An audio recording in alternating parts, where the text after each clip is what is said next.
Hi, my name is Chuck Mazzarella, and I'm the author of The Lion Shares, which is a collection of short stories and poems. Within The Lion Shares, there are 39 stories and 8 poems. And I started this series of videos to read from the book. I don't know if all of the stories will be read, but tonight it will be, well, you will hear a shorter story from, well, anyway, as I lost my train of thought there, but anyway, I just wanted to show you this card, and you can see the website. It's a WIX website. The easiest thing to do would be to Google The Lion Shares, or go on Facebook, and there is a page for this book, The Lion Shares. And there should be a link to the Wix page, and there's also a link to Amazon. Tonight's story is a fantasy. Ah, if it were that easy.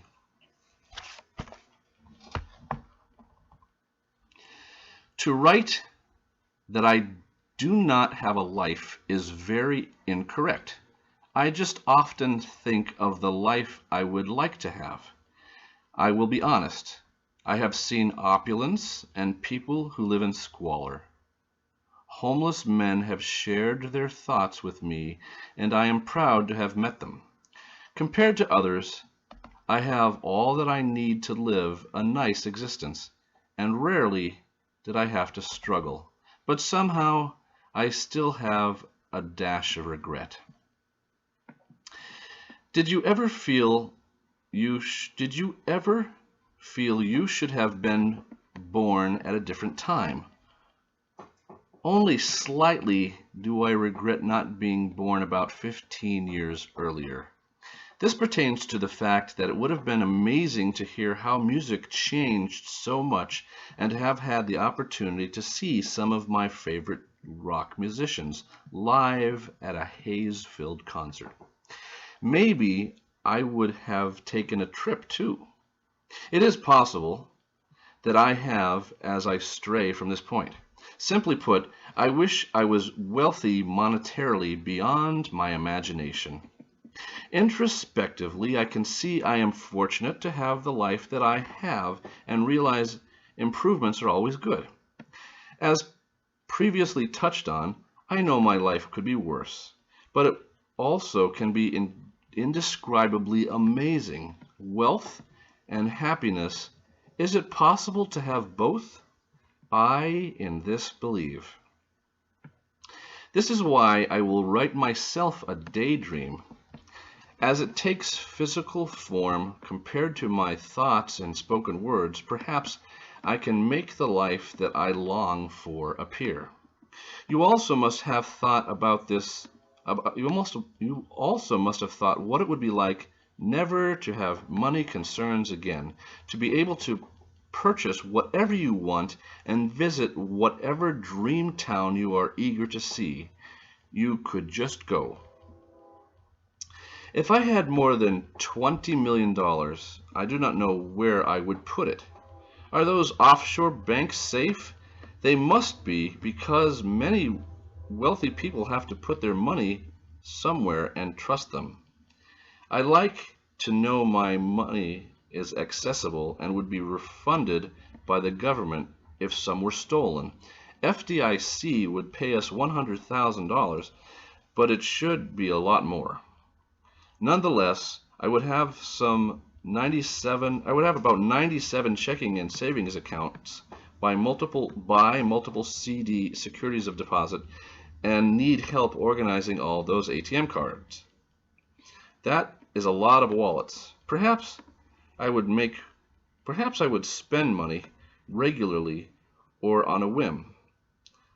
I am sure I would not buy a $10,000 bottle of wine or a $50,000 watch, but I have a few ideas. I begin to type out my daydream on an old word processor that is supposed to be compatible with today's computers.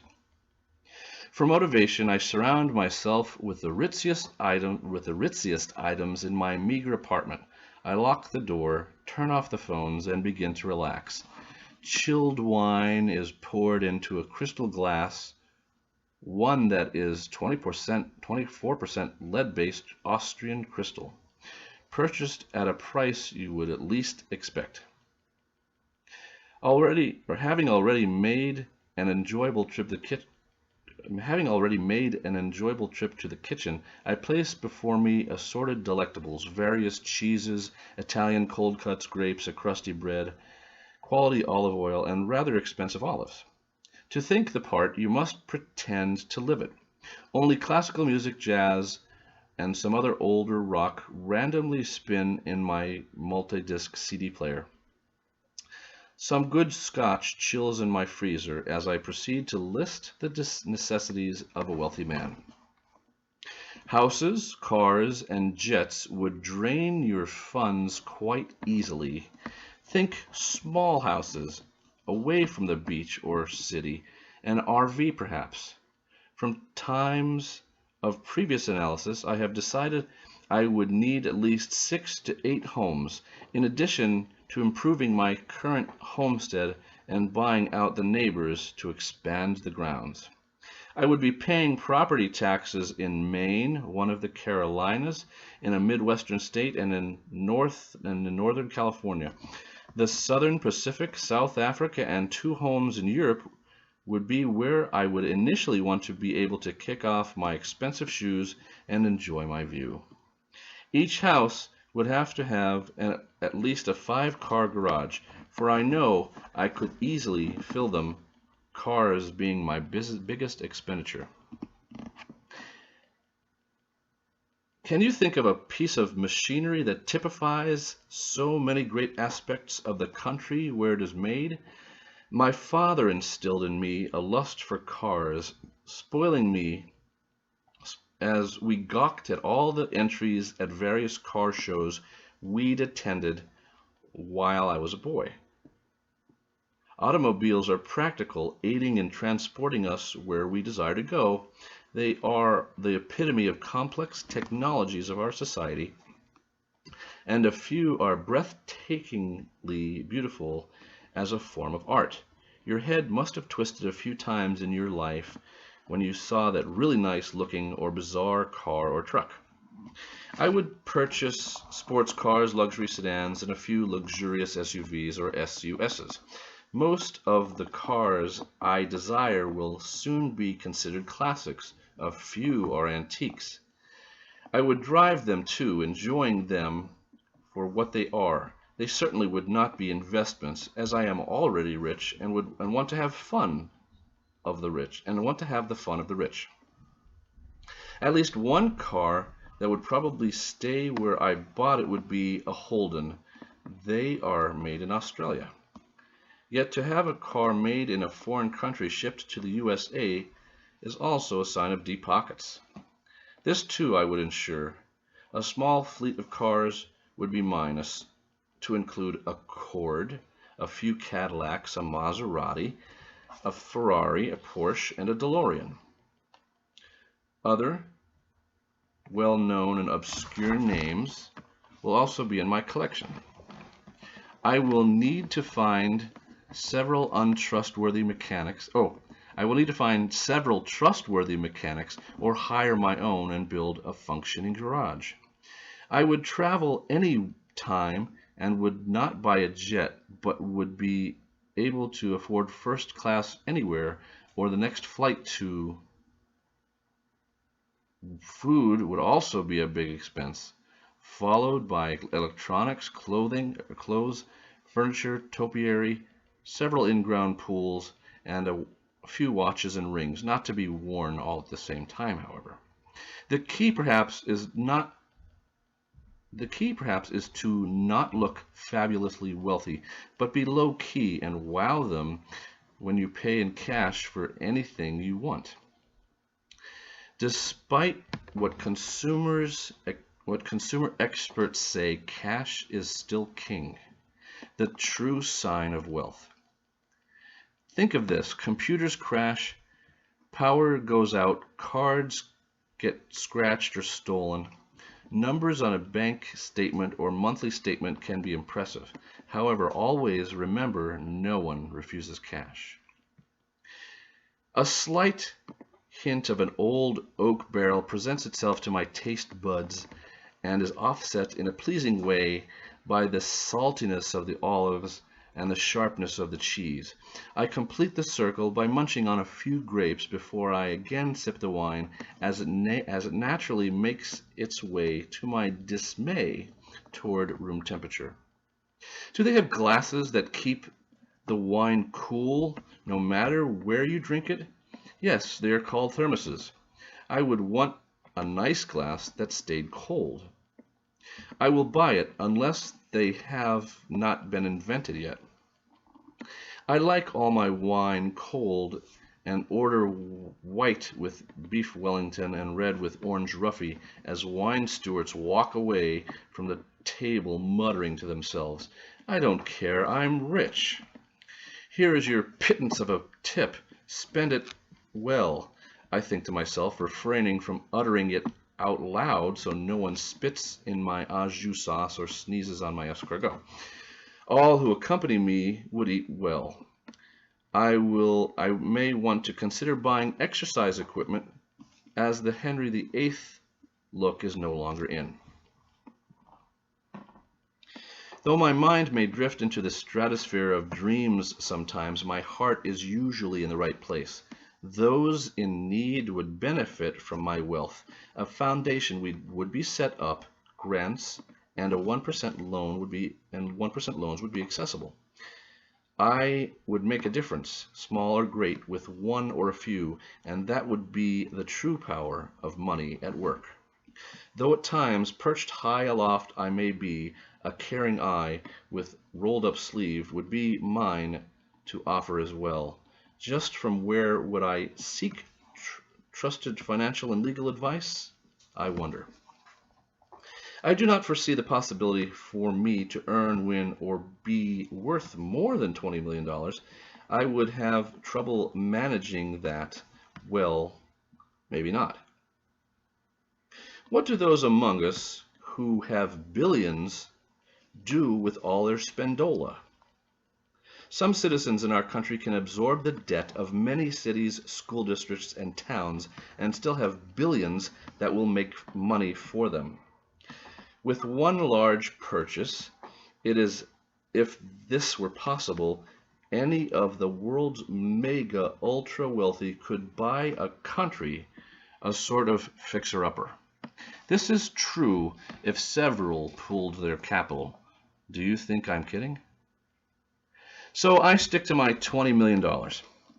It earns me interest, and I live exceedingly comfortably in one of my 8 houses on 4 continents while I drive one of my more than 50 cars.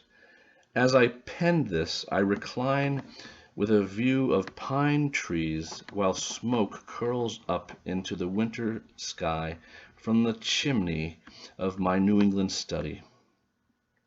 I am home alone, enjoying the crisp air of the season. My wife and children have taken the grandchildren to our home in Europe and expect me to join them directly.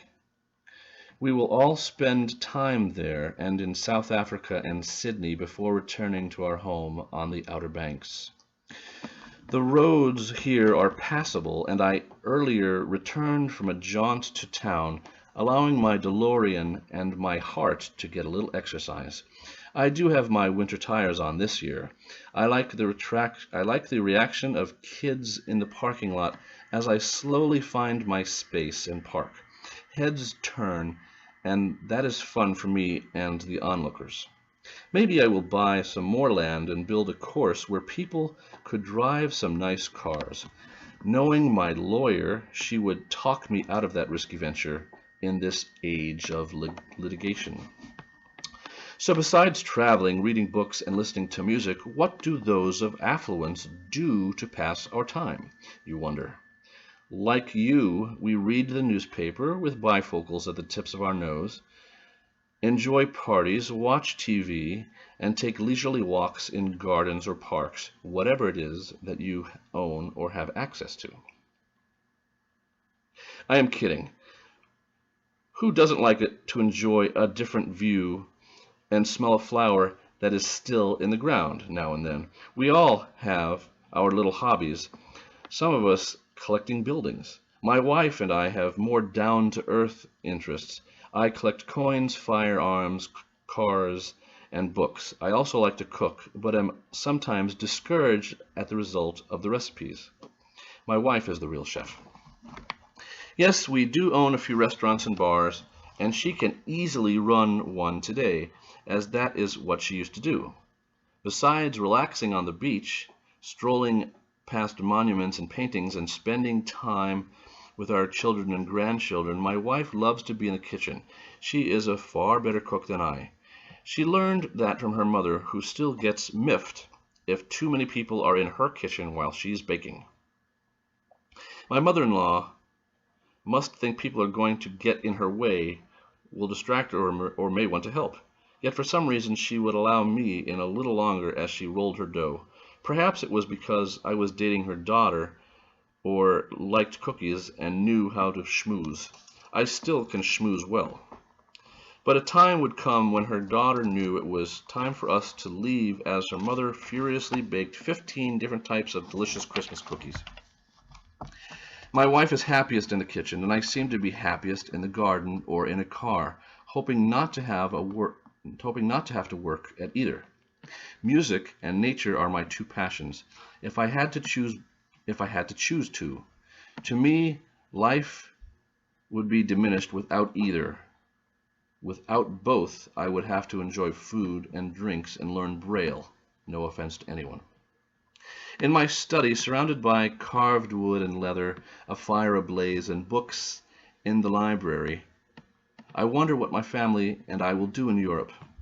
London will be too cold, though Calabria would be nice. Paris would be brisk, but Eiffel Tower always amazes me. I am eager to visit a friend in Cape Town and lounge on the beach there.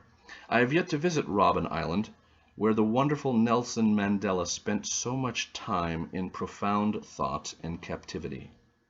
If we decide it is too cold for Europe, I will suggest the South Pacific, at least until the chill in Europe goes away. We may be waiting on some beach a long time, though, depending on the weather. Reluctantly, I have to pack and drive to the airport in a few days. The weather should hold for me to fly. Weary from thought and the heat of the fireplace, I meander to the kitchen for a late-night snack and ease into a comfortable recliner to flip through multiple channels of TV. There happens to be a show on about the island of Mykonos. Good. Another place I have never been. And that was if it were that easy, a fantasy. Thank you for listening, and look for more videos from the Lion Shares. Thank you very much.